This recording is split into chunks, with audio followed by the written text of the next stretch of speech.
집값이 바닥이 아니라 더 밑으로 뚫고 땅으로 떨어질 수 있다. 주식은 뭐 떨어지면 종이 쪼가리가 되지만 부동산은 떨어져 집이라고 하는 게 남는다. 집값이 0.3% 정도 이상으로 움직이게 된다면 또 규제책을 내놓겠다 하고 기자들한테 얘기를 했습니다.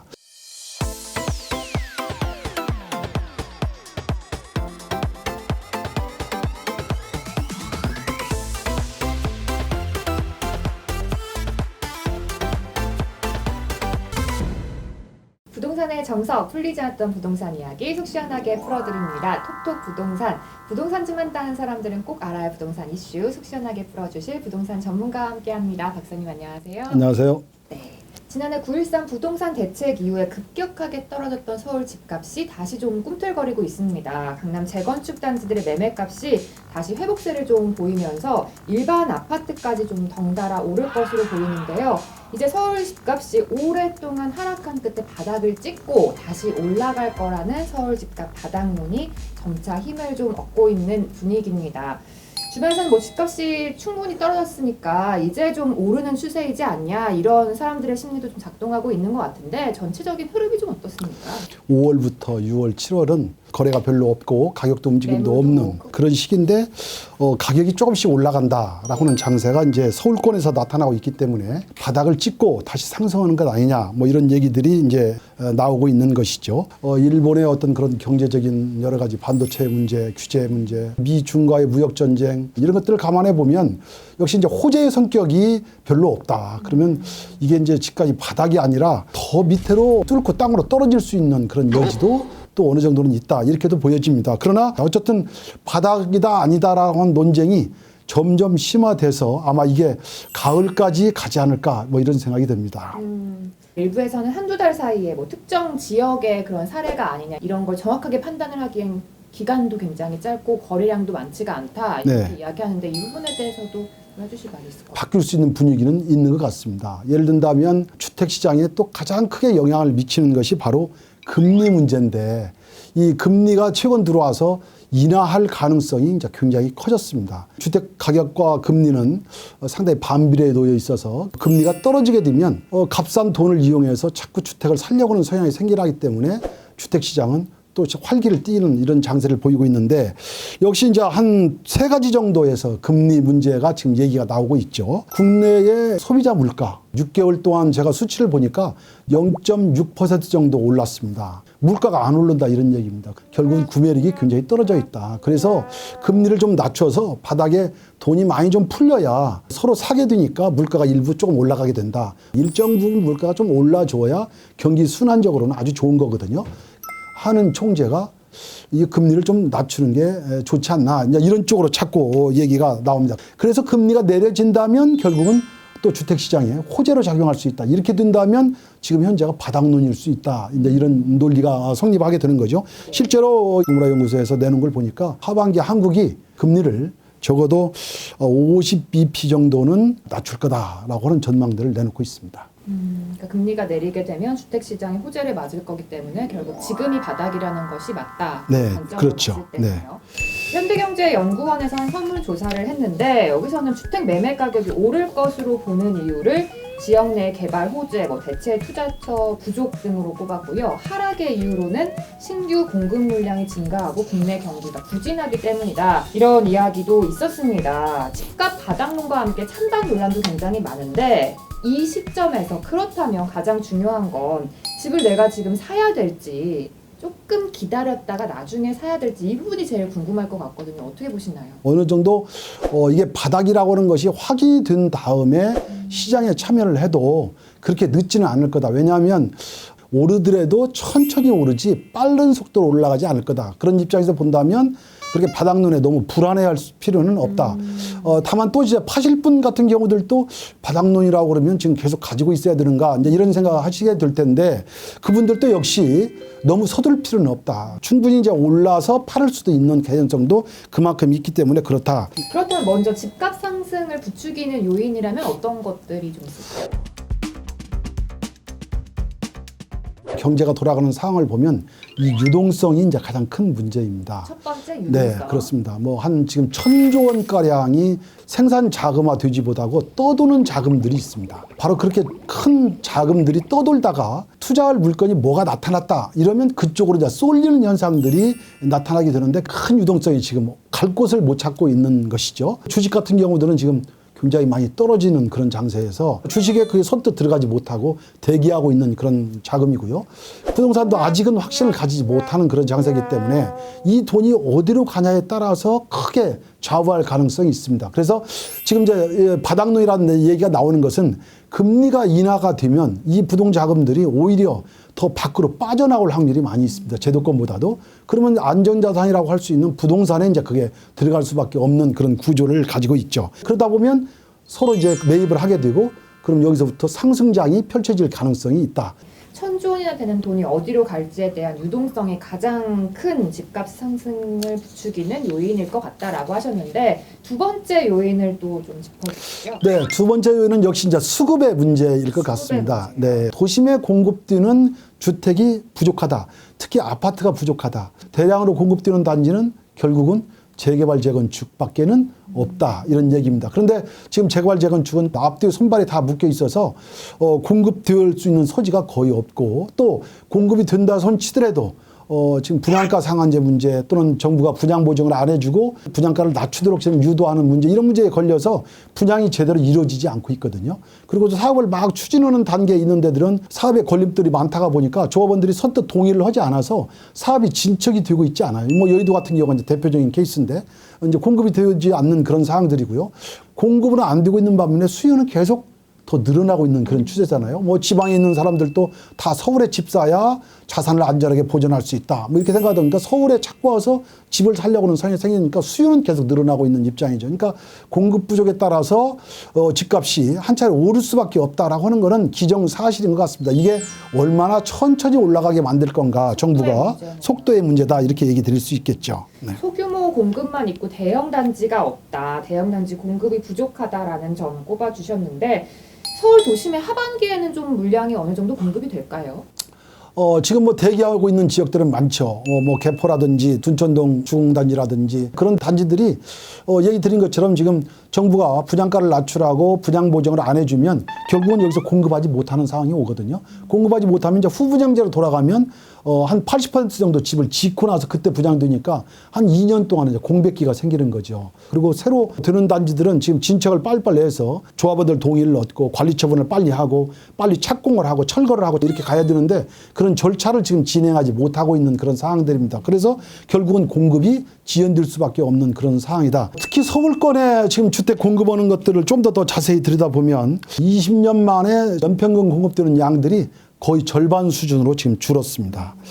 서울 인구 증가에 비하면은 정말로 부족한 이제 그런 사항들인데 도심은 2000년 대비 2010년대까지는 아파트 준공 물량이 전체의 50% 정도 감소한 것으로 이렇게 나타나고 있습니다. 지난 10년 동안 공급된 물량의 절반밖에 공급되지 않는다. 이런 걸로 봐서는 굉장히 어려운 그런 상황이라고 얘기 드릴 수 있죠. 그만큼 줄어들었다는 얘기는 아파트를 서로 시청하는 것들은 수요자들은 많은데 공급이 없기 때문에 결국은 가격 상승을 유발할 수밖에 없는 그런 구조적인 이유가 된다. 이렇게 말씀드릴 수 있을 것 같습니다.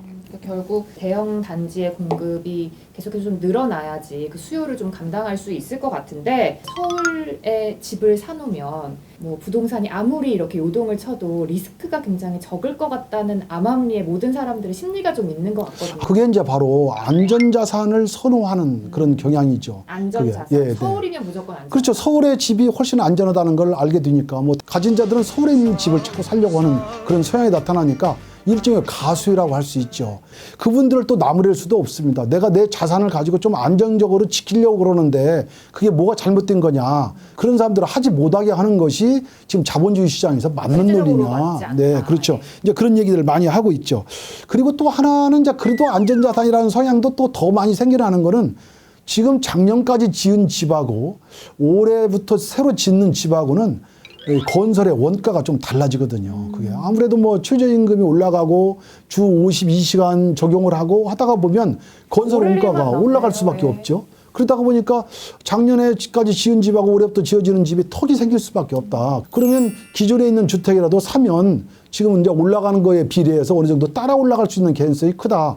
그게 바로 이제 안전자산에 대한 선호도죠. 자꾸 안전자산을 선호한 또 하나 이유는 환금성이 좋거든요. 황금성. 네. 뭐 내가 돈이 필요하다면 빨리 팔을 수가 있거든요. 근데 시골에 있는 주택은 살려는 사람들이 별로 없게 바로바로 되거든요. 수요가 있으니까. 그렇죠. 환금성이 훨씬 더 서울에 유리하다. 이러다 보니까 자꾸 서울 쪽으로 수요가 생겨나는 요인이다. 이렇게 볼 수 있을 것 같습니다. 세 가지 요인을 좀 짚어주셨습니다. 첫 번째로 돈이 어디에 갈지에 따라 유동성, 또 소규모 공급만 있고 대형 단지 공급이 없다. 세 번째로는 안전자산을 선호하는 심리에 서울에 집 한 채 있는 것을 선호하는 심리가 결국 집값의 상승을 부추기는 세 가지 요인이다.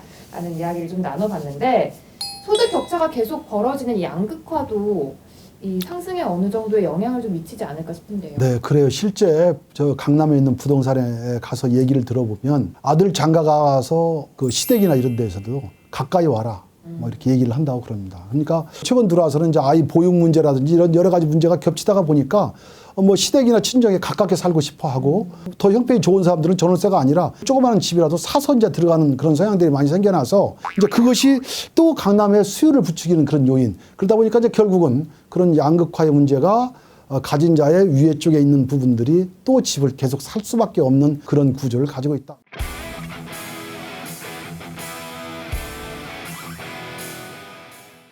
서울 집값이 오르게 될 수밖에 없는 요인들을 좀 짚어봤는데 제가 얼마 전에 신문 기사를 좀 보니까요. 앞으로 10대에서 20대 사이에 서울 인구 자체가 좀 급격하게 줄고 탈서울 현상이 좀 심화될 수도 있다라는 기사도 있던데 그러면 부동산에 대한 가치는 좀 떨어지지 않을까라는 생각이 들어요. 그렇습니다. 지금까지 이제 불안 요인을 얘기했는데 사실 이제 불안 요인 말고 더 땅속으로 더 떨어질 수 있는 어떻게 보면 나락노이죠. 그런 요인을 이제 들다고 그러면 예컨대 최근 들어와서 이제 경제 불안 문제가 집값을 더 떨어뜨릴 수 있는 그런 요인이 충분히 된다. 자영업 하시는 분들 폐업 굉장히 성행하고 있죠. 그러다 보면 자연히 가진 집을 팔 수밖에 없는 또 구조도 가지고 있습니다. 중저층 수요에서는 집을 살려고 하는 수요는 계속 줄어들 수밖에 없는 그런 구조를 가지고 있거든요. 최근 들어와서는 금융불안 또 재차 오지 않나 뭐 이런 걱정들도 많이 하고 계시는데 그런 걱정스러운 분위기가 계속 된다면 집을 살려고 하는 성향이 줄어들 수밖에 없다. 그러다가 보면 집값을 지금보다도 더 떨어지는 것도 가능성이 충분히 크다 이렇게 보이고요. 지금 저 이은지 아나운서가 말씀한 것처럼 인구의 서울 이탈 이런 부분들도 많이 생겨날 수 있거든요. 서울이 너무 비싸고 거주할 수 없기 때문에 서울 밖으로 이탈하는 수요들이 많이 나타날 것이다. 그것도 역시 이제 집값을 좀 더 떨어뜨릴 수 있는 그런 요인도 되겠죠. 물론 젊은 사람들이 밖에 가서 구한다고 한다면 서울 시내권에 있어서의 영향은 그렇게 미비할 거다 이렇게도 보이지만 이제 그런 요인도 충분히 하나 인구 이탈의 수요도 충분히 하나 있고요. 또 하나 이유를 들려면 지금 신도시 발표해놨잖아요. 네. 정부가 아주 대단한 아이디어를 동원을 해서 나도 거기 신도시에 가서 한번 살아봤으면 이렇게 생각을 미치게 만든다면 예컨대 유아 보육이라든지 뭐 이런 것들을 완전히 갖춘 그런 단지들이 곳곳에 생겨진다면 그렇죠. 그러면 소위 주거 서비스가 완벽하게 이루어지는 그런 단지가 들어서게 된다면 그래 중산층 이하들은 한번 움직여 갈 소지도 있다 이렇게 보여집니다. 저희가 오늘 이야기를 해보면서 이 집값 바닥론 자체가 굉장히 유동적이라는 생각이 듭니다. 앞으로의 경제 상황에 따라서 지금이 정말 바닥일 수도 있고 그보다 더 내려갈 수도 올라갈 수도 있다는 생각이 드는데 어느 때보다도 하반기의 부동산 시장 전망이 좀 중요할 시기인 것 같아요. 바로 이제 정부가 최근에 집값 바닥론 얘기가 나오니까 어떤 태도를 보였나 이게 굉장히 중요한 그런 대목입니다. 공식적으로 어떤 정책을 내놓지는 않았지만 0.3% 정도 범위 내에 집값이 이상으로 움직이게 된다면 또 규제책을 내놓겠다 하고 기자들한테 얘기를 했습니다. 정부가 집값 오르는 걸 보고 있지 않겠다라고 하는 것은 분명히 한 겁니다. 그렇게 된다면 단기간에 그렇게 올라가지는 않을 것이기 때문에 부안유동할 필요가 없다라고 하는 것을 하나 결론을 얻을 수 있습니다.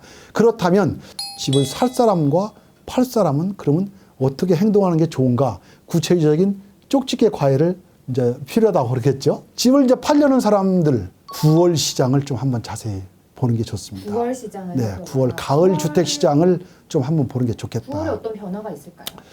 9월은 항시 또 이제 이사철이 접어들면 굉장히 이 살려는 매기가 이제 살아나는 그런 시기거든요.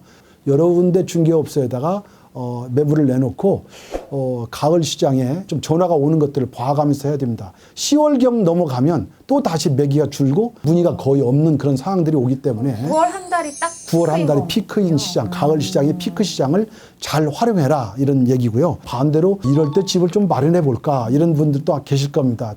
그런 분들은 될 수 있으면 신규 분양 시장을 보시는 게 좋습니다. 신규 분양 시장 새로 분양 나오는 아파트를 청약을 해서 신청을 하는 것이 그래도 고분양가를 매기지 못하게 자꾸 억제를 하고 있기 때문에 보수적으로 분양가를 책정할 수밖에 없거든요.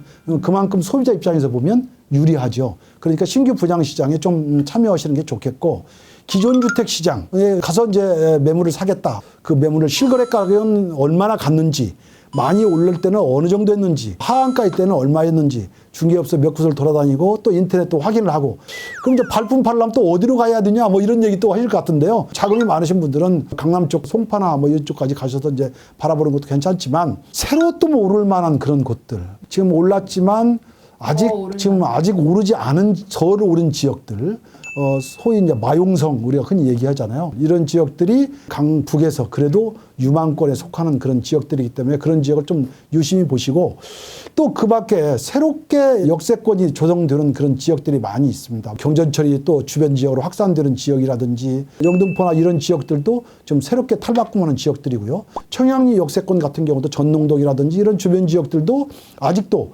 싼 그런 매물들이 있기 때문에 그런 데를 좀 유심히 이렇게 볼 필요성이 있습니다. 그래서 일각으로 이어지는 길목, 새로운 역세권, 또 아직 안 오른 지역들, 뭐 최근 들어와서는 서울의 뚝섬 지역들 같은 경우들도 최근에 많이 재건축을 하려고 또는 큰 재건축이 아니더라도 소규모로 하려고 건축 회사들이 지금 너도나도 관심 있게 지켜보고 있는 지역들이 많이 있거든요. 이제 그런 지역들도 좀 미리 선점을 하면 그만큼 이득을 볼 수 있기 때문에 시장이 좀 바닥을 기고 있을 때 그런 지역에 선투자를 한다라고는 기분으로 투자해 놓는 것도 좋은 방법이 아닐까 이런 생각이 듭니다. 그러니까 집을 파실 분들은 좀 정리를 해보면 9월에 가을 시장을 좀 노리셔서 활발한 시장을 좀 기다려보시는 게 좋을 것 같고요. 집을 마련을 하실 분들은 보수적인 분양가가 책정될 가능성이 높은 신규 분양 시장을 노리는 게 더 유리할 것 같다라는 이야기 해봤고 갑자기 또 유망권도 짚어주셨어요. 그렇죠? 마포랑 네. 용산, 성도, 뭐 경전철이 지날 수 있는 영등포, 청량리, 외곽의 새로운 역세권들, 뚝섬, 뭐 조금 선투자가 가능한 곳들을 미리 좀 선점해 주시는 게 더 유리할 것 같다라는 이야기까지 좀 해봤습니다. 서울 집값 바닥론 이야기하면서 말씀하신 것처럼 진짜 지금 어떻게 해야 될지 가장 불안해할 시기일 것 같은데 중요한 건 아까 말씀하신 것처럼 지금 뭐 불안해하면서 불안해동 하시지 말고 조금 기다려보는 게 더 유리할 것 같습니다. 하반기 부동산 흐름 앞으로도 계속 좀 짚어드릴 테니까요. 끝까지 함께해 주시고 구독과 좋아요도 많이 눌러주세요. 다음 시간에도 우리 똑똑한 부동산 정보 가지고 돌아오도록 하겠습니다. 박사님 감사합니다. 고맙습니다.